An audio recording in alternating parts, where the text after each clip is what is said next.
1 Peter 3:15 says, "In your hearts honor Christ the Lord as holy, always being prepared to make a defense to anyone who asks you for a reason for the hope that is in you, yet do it with gentleness and respect."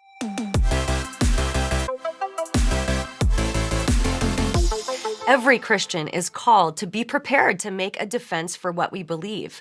And the word that's used here, translated into English as defense, is the Greek word apologia. And this is where we get our English word apologetics. Apologetics just means giving a reason for what you believe.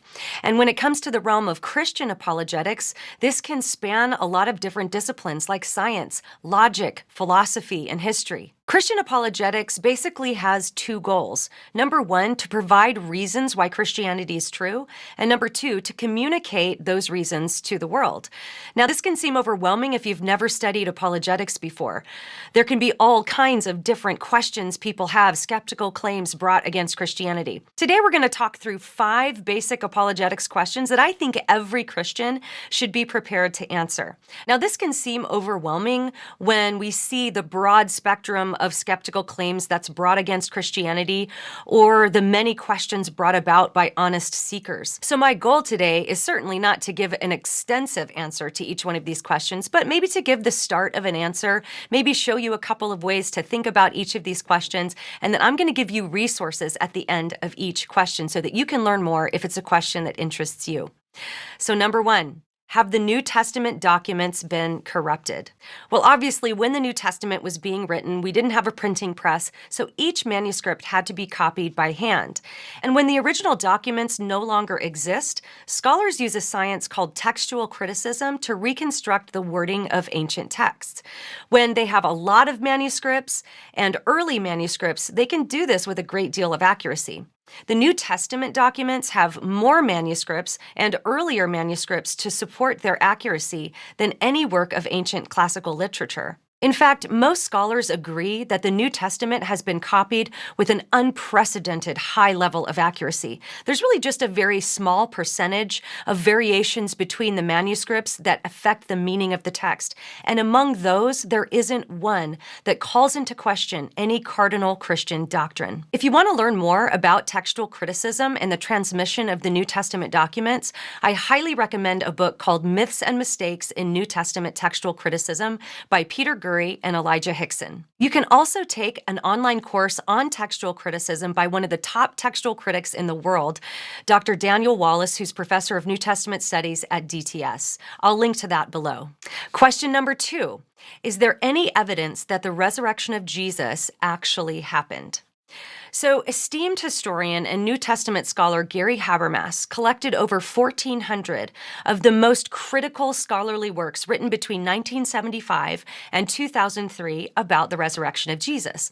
These works ranged from the ultra-liberal to the far-right conservative, and he discovered that virtually every scholar agreed on several points surrounding the resurrection of Jesus. Here are 4 of them. Number 1, that Jesus died by Roman crucifixion. Number 2, that Jesus' disciples believed he rose from the dead and appeared to them and were willing to suffer and die for these beliefs. Number 3, that the church persecutor Paul suddenly became a Christian after having an experience that he believed was the risen Jesus. Number 4, the brother of Jesus and famously skeptical James was suddenly converted after he believed he had seen the risen Jesus. Habermas also noted that somewhere around 75% of scholars also agree that Jesus' tomb was found empty. The best explanation of these minimal facts is that Jesus was, in fact, resurrected from the dead. If you want to learn more about the evidence for the resurrection of Jesus, I recommend a book called The Case for the Resurrection of Jesus by Michael Licona and Gary Habermas. If you want to go a little deeper, you can pick up N.T. Wright's The Resurrection of the Son of God. This brings us to question number 3. Has science disproved God? Scientists study the material world, and by definition, God is not material. In fact, the statement, God does not exist, is not actually a statement of science. It's a philosophical statement. It can't be proven in a lab.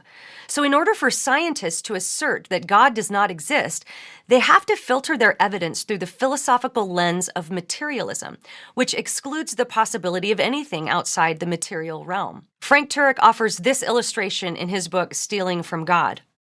Quote, "To say that a scientist can disprove the existence of God is like saying a mechanic can disprove the existence of Henry Ford. It doesn't follow." If you want to learn more about this question, I recommend a book called Has Science Buried God by John Lennox. You can also check out reasons.org and discovery.org. Question number 4. Does the Bible condone slavery? When Americans hear the word slave, we think of the abuse and forced labor of African Americans in the antebellum South. But when we look to the Old Testament system that God instituted, the Hebrew word ebed, which is often translated as slave in English, did not carry the same negative connotation it does in our modern context. So in ancient Israel, this type of servanthood was a system in which a destitute person could voluntarily work to pay off a debt. Although it wasn't a perfect system, they were given food and shelter, legal rights, and protection from physical mistreatment. After 7 years, they were released from their debt and servitude and given a generous gift of flocks and wine and grain. In some cases, the Israelites kept servants from surrounding nations as a result of war, but they were commanded to treat them humanely, and those servants were also protected from mistreatment under biblical law. In fact, human trafficking was punishable by death in the Old Testament. Now, the type of slavery that was sanctioned by the Roman Empire in the New Testament context was a bit different than the type of system God instituted for Israel in the Old Testament. But it's interesting to note that nowhere in the New Testament is this type of slavery condoned. In fact, anywhere from 85 to 90% of the Roman population were slaves, and encouraging slaves to rebel against their masters would have meant execution or branding. Instead, the Apostle Paul taught that slaves were on equal terms with free people in the eyes of God, and encouraged change beginning in hearts. This radically countercultural teaching began to play out in history and would eventually inspire people like John Wesley and William Wilberforce to oppose modern slavery and support abolition. If you want to take a deeper look at the more problematic Bible passages regarding slavery, I recommend Paul Copan's book, Is God a Moral Monster? I'm also going to link to a lecture from Dr. Peter Williams entitled, Does the Bible Support Slavery? This brings us to question number 5. Is there any evidence outside the Bible that Jesus actually existed? So this claim tends to make the rounds on social media from time to time, but the answer is really quite simple.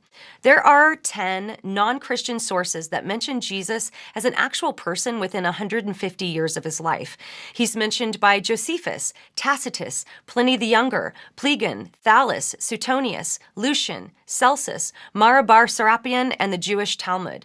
Now, this does not include the abundance of Christian historical witnesses who wrote about him, including the eyewitnesses. If you want to learn more about this question, I'm going to link below an interview with Dr. Gary Habermas called Undeniable Historical Evidence for the Existence of Jesus. I'm also going to link to an interview on Mike Winger's YouTube page where he interviews historian Mike Lacona, and that's called Real Historian Responds to Jesus Was a Myth Claims.